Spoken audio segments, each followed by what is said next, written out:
आजाद सिपाही ने अपना नया ऐप लॉन्च किया है। आप उसे प्ले स्टोर पर जाकर आजाद सिपाही टाइप कर उसे इंस्टॉल कर सकते हैं। नमस्कार, आजाद सिपाही के प्राइम बुलेटिन में आपका स्वागत है। मैं हूं राहुल सिंह। आज की प्राइम की प्रमुख खबर कुछ इस प्रकार है।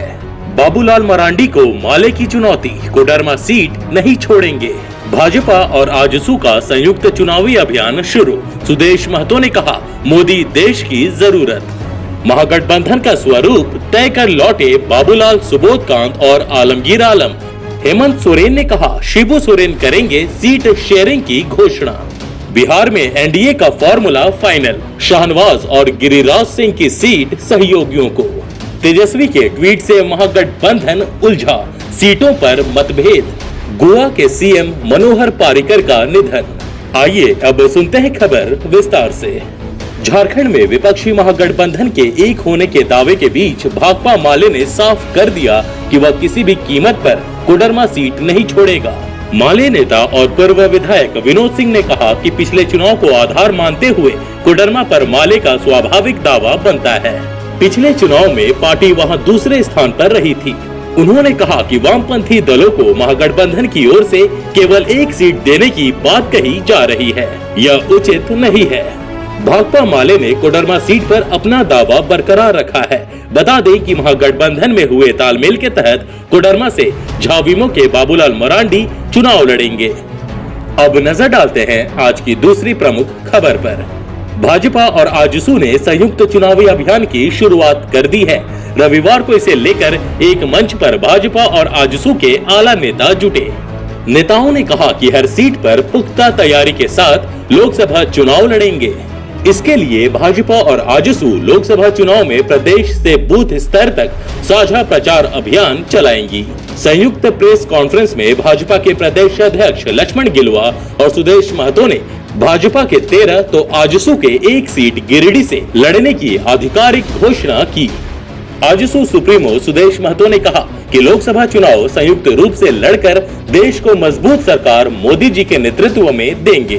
हम प्रदेश से लेकर बूथ स्तर तक संयुक्त अभियान में बड़ी जीत को पुनर्स्थापित करने की दिशा में काम करेंगे। देश स्तर वाले मुद्दे हमारी प्राथमिकता होगी।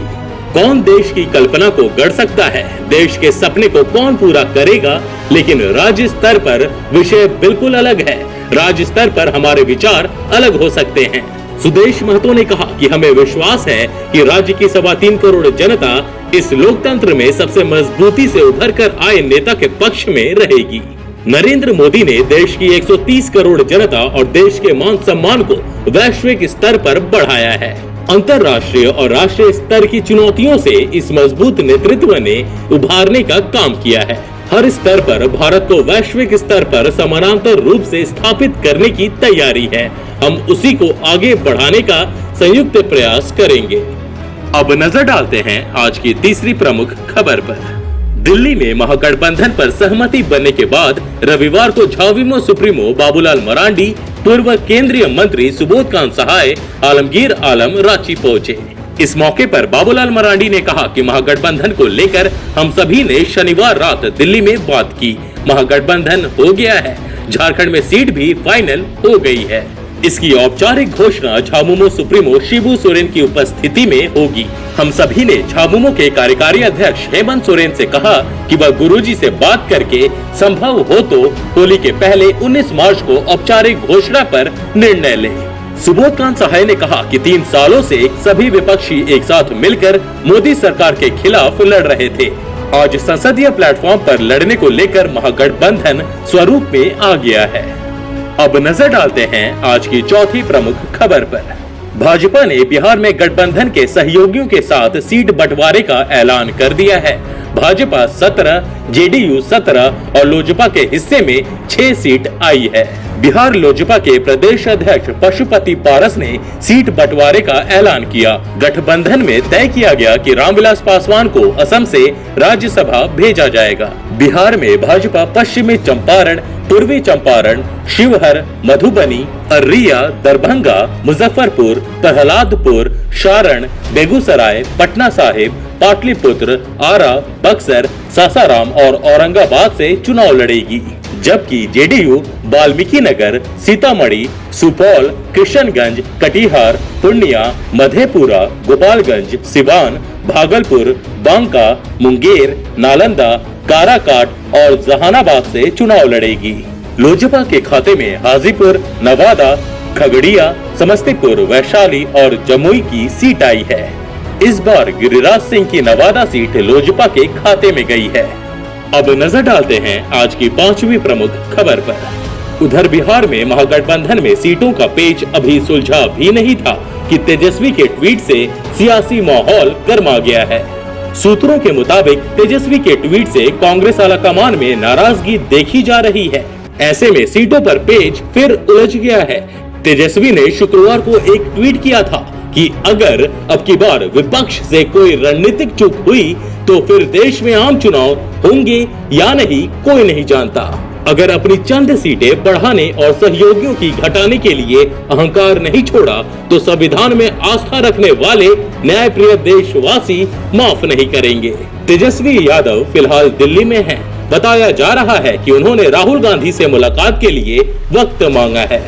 सूत्रों के मुताबिक जब उपेंद्र कुशवाहा एनडीए छोड़कर महागठबंधन में आए थे तो राजद ने उन्हें 5 सीट का आश्वासन दिया था। महागठबंधन में सीट शेयरिंग को लेकर हो रही चर्चा के मुताबिक रालोसपा को 4 सीट मिलने की संभावना है। सीट शेयरिंग के इस फॉर्मूले से रालोसपा नाराज है। पार्टी नेताओं का कहना है कि 5 सीट से कम हमें मंजूर नहीं है। महागठबंधन के अंदर तैयार हुए सीट शेयरिंग के फॉर्मूले से हिंदुस्तानी अवाम मोर्चा पार्टी के नेता और पूर्व मुख्यमंत्री जीतन राम मांझी भी नाराज हैं। जीतन राम मांझी का कहना है कि जिस तरह हमारी पार्टी ने तैयारी की है और जातिगत समीकरण है, हमें 5 सीट मिलनी चाहिए। 5 से कम सीट मिलने पर क्या करेंगे? इस बीच आगामी लोकसभा चुनाव को लेकर राजद के संभावित प्रत्याशियों की सूची सामने आई है। इस पर विश्वास करें तो भाजपा के बागी सांसद शत्रुघ्न सिन्हा पटना साहिब सीट से राजद के उम्मीदवार होंगे। अब नजर डालते हैं आज की 6ठी प्रमुख खबर पर। गोवा के सीएम मनोहर पर्रिकर का निधन हो गया है। 63 वर्षीय पर्रिकर लंबे समय से कैंसर से जूझ रहे थे। देश के राष्ट्रपति रामनाथ कोविंद ने ट्वीट कर पर्रिकर को श्रद्धांजलि देते हुए लिखा कि गोवा और देश के लिए उनके योगदान को भुलाया नहीं जा सकता। सोमवार को सुबह 11 बजे उन्हें श्रद्धांजलि देने के लिए केंद्रीय कैबिनेट की बैठक बुलाई गई है। पर्रिकर कैंसर से पीड़ित होने के बावजूद बीते कई महीनों से सीएम के तौर पर अपनी जिम्मेदारियों का निर्वहन कर रहे थे। नाक में ड्रिप लगाए उनकी कई तस्वीरें भी सोशल मीडिया पर वायरल हुई थी। देश के पढ़े लिखे और सादगी से जीवन जीने वाले नेता के तौर पर उनकी खास पहचान थी। मनोहर पर्रिकर के निधन पर प्रधानमंत्री नरेंद्र मोदी ने गहरा दुख व्यक्त किया। उन्होंने इसे देश और भाजपा के लिए अपूरणीय क्षति बताया। इधर झारखंड के मुख्यमंत्री रघुवर दास ने गोवा के सीएम के निधन पर गहरा शोक व्यक्त करते हुए कहा कि देश उनके योगदान को कभी भूल नहीं सकता। मनोहर पर्रिकर के निधन पर भाजपा अध्यक्ष अमित शाह ने शोक व्यक्त किया है। उन्होंने कहा कि मनोहर पर्रिकर का निधन पार्टी के लिए बड़ी क्षति है। कांग्रेस अध्यक्ष राहुल गांधी ने ट्वीट किया है। राहुल ने लिखा, गोवा के सीएम के निधन से बेहद दुखी हूँ। वह बीते 1 साल से बीमारी से पूरी जीवटता के साथ संघर्ष कर रहे थे। अब नजर डालते हैं आज की कुछ प्रमुख हेडलाइंस पर। प्रधानमंत्री नरेंद्र मोदी और भाजपा अध्यक्ष अमित शाह ने ट्विटर पर नाम बदला, अपने नाम के आगे चौकीदार जोड़ा। प्रकाश जावड़ेकर ने कांग्रेस पर गाली गलौज को बढ़ावा देने का आरोप लगाया। रामगढ़ में सीसीएल कर्मी के आवास में बंधक बनाकर लाखों की डकैती। आज के आजाद सिपाही के प्राइम बुलेटिन में बस इतना ही। देश विदेश की तमाम बड़ी खबरों के लिए आप पढ़ते रहिए अपना लोकप्रिय दैनिक अखबार आजाद सिपाही। और हाँ, आप हमारे इस YouTube चैनल को सब्सक्राइब करना ना भूलें। जुड़े रहिए आजाद सिपाही के साथ। धन्यवाद।